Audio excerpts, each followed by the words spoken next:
Hello my friends and fellow YouTubers, and welcome to another episode of Planetside2 Closed Beta. As you can see, I have created a new character, and with this character I'm fighting for the Vanu Sovereignty Empire. And we who fight for the VS, we like to run around in a purple masculine outfit, and we listen to Enya inspired music all day long.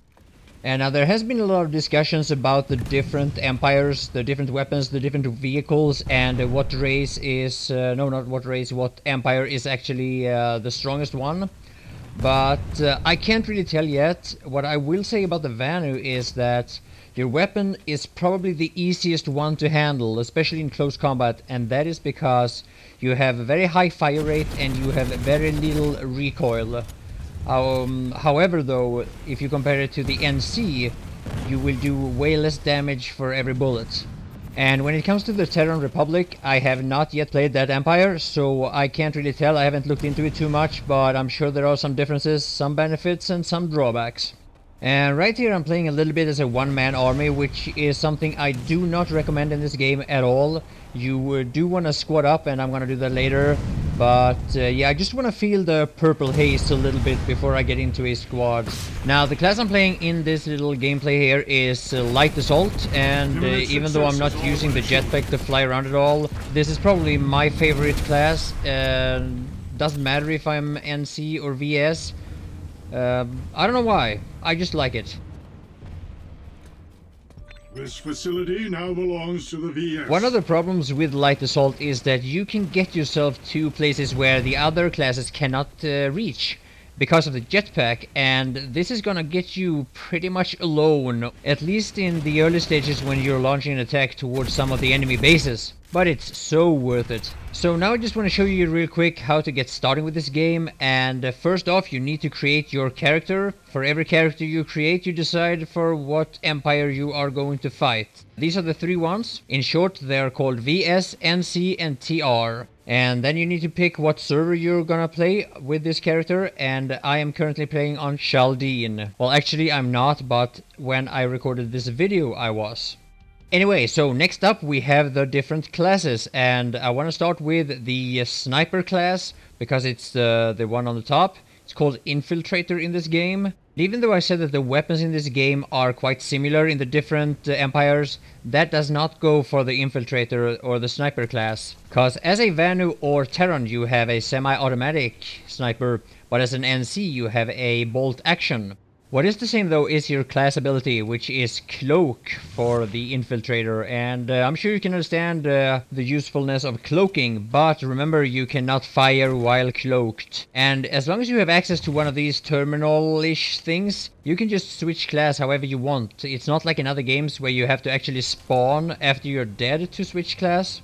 Now this is the Light Assault class, and as I told you before, this is where you have the jetpack on your back, allows you to fly for a short period of time, and it's equally useful to keep you alive when you jump down from like a high cliff or a tall building. This is the Combat Medic, and as a Combat Medic you will have a healing and revival tool. And yeah, this is the same tool for reviving and healing, and your inbuilt ability is to heal yourself. And I believe also whoever is close to you, or maybe that has to be upgraded. And next up we have the Engineer, and of course the Engineer is the one that repairs everything mechanical, tanks, aircrafts, max units, shield generators and a lot more. The Engineer also has this deployable turret or stationary machine gun, whatever. He is also the one dropping ammo to all his teammates.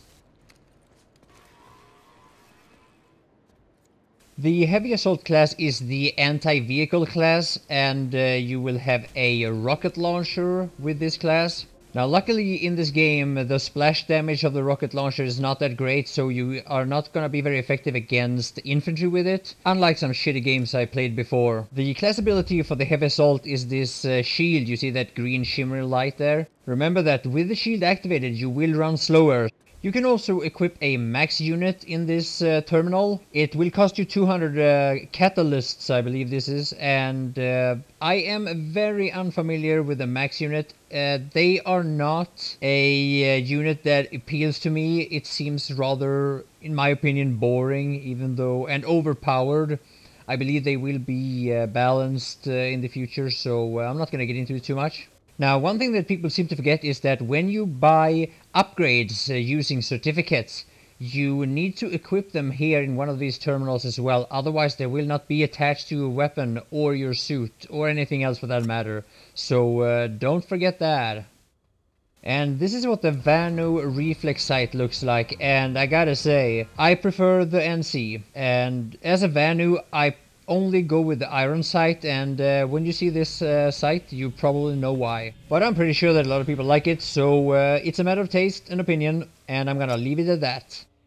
And now, of course, being that I am who I am, I have to try out the Scythe. At least for a couple of rounds, alright? So here we go. Now, the Scythe is supposed to be the most maneuverable of the 3 different aircraft of the same type, being the Reaver from the NC and the Mosquito of the TR. Many people prefer the Scythe over the other 2. It's pretty clear why, but in most situations, or in many situations, they are very similar. And killing infantry with the Scythe is actually really tricky, just like with the Reaver. And you need the, well, with the Reaver you need the breaker rockets, and I don't know what it's called for the Vanu. But as soon as I have some more Scythe gameplay, I will upload it. Another thing that you have in almost all first-person shooters are grenades, and bang! Yeah, you see that? He actually died before the explosion.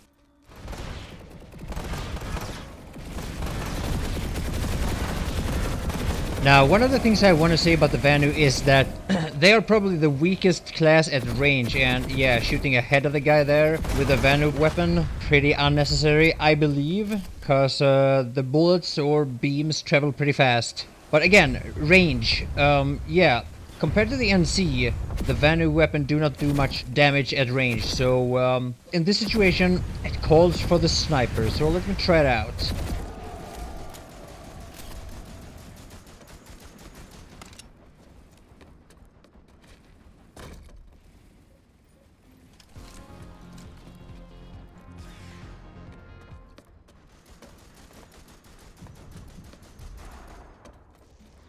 So this is the first time I ever used the Vanu sniper rifle, but I knew ahead that this is not a bolt action, because a lot of people have been talking about it. And my first shot, of course, I tried to shoot above his head, which is completely unnecessary, at least at this range.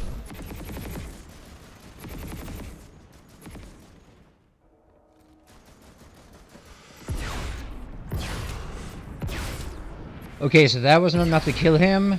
That one missed. Oh my god, yeah, that's the reason why I'm not a sniper. And finally, that's the headshot. And, well, it kind of seemed like I did a few headshots before, but obviously I didn't. Or maybe it doesn't matter. You need a few more hits anyway.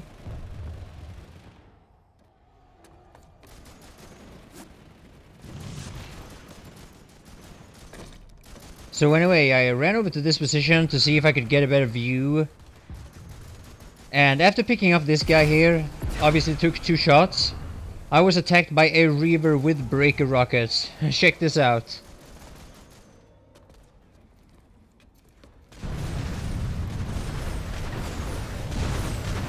Now, I don't know how many hits I had took there, but those breaker rockets, they cost 12,500 Aurexium.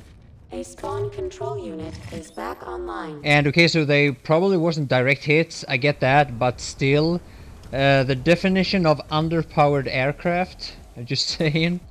So of course the developers are working on a lot of issues with this game, and you know, it has come a long way, I gotta say. It's not the finished game you're seeing here, and even though there are a few imbalances, mainly anti-air is extremely overpowered. That's the biggest thing. But the biggest problem, though, has nothing to do with balance in this game. It has to do with the performance. Because when you get into some of the most important bases in this game, you're gonna have a tremendous frame rate drops.